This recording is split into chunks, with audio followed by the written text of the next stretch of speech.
This video was not sponsored, and the products presented were purchased for personal use.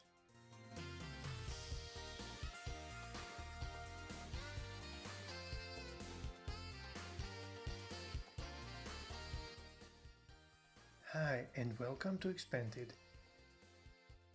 Now, take a look at what just arrived in the mail. It came all the way from the Czech Republic.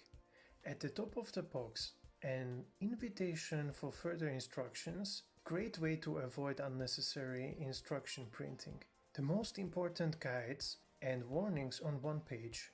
Looking at this note, we know the maker is also delivering to the United States. Here it says the operating temperature has a 20-degree range. This must be due to the 3D printed PLA case. What else do we have here? A USB power cord with a price tag. It is pretty sturdy and USB Type-C. We ordered some optional high-quality keycaps. Also, brown switches. And here is the device itself. We have to be honest with you, our expectations were low, as 3D printed parts usually look cheap. But this has a pretty solid finish.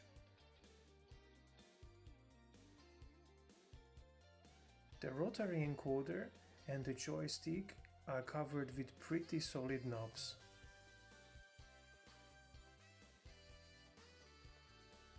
Now at this point, we thought the assembly instructions are online, but actually there was nothing. The manufacturer actually assumes the user knows it's a plug and play and no soldering is required. The first thing noticed is that each key has a dedicated white diode. Switches are relatively easy to attach. And so are the keycaps.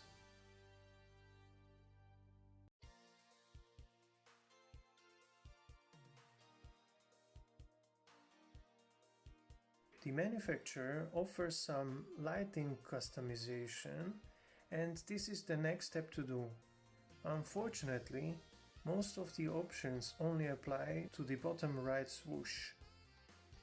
If you know us by now, you know we are looking for turning the backlight to green.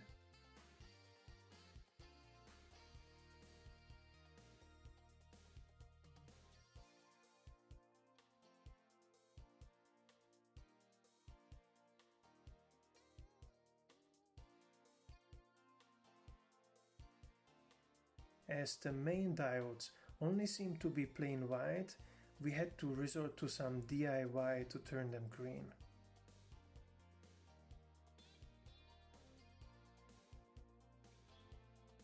The form factor and the green backlights turned out perfect.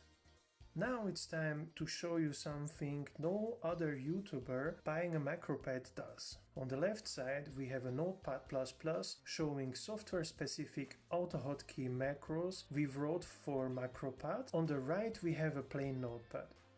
We will prove to ourselves that a MacroPad is really using F22 modifiers. First, we will type in both Notepad++ on the left side and the regular Notepad on the right side using primary keyboard.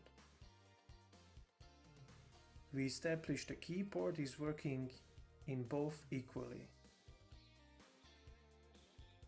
Now let us switch to the MacroPad. In regular Notepad, it seems to be sending plain letter keys, just like the primary keyboard.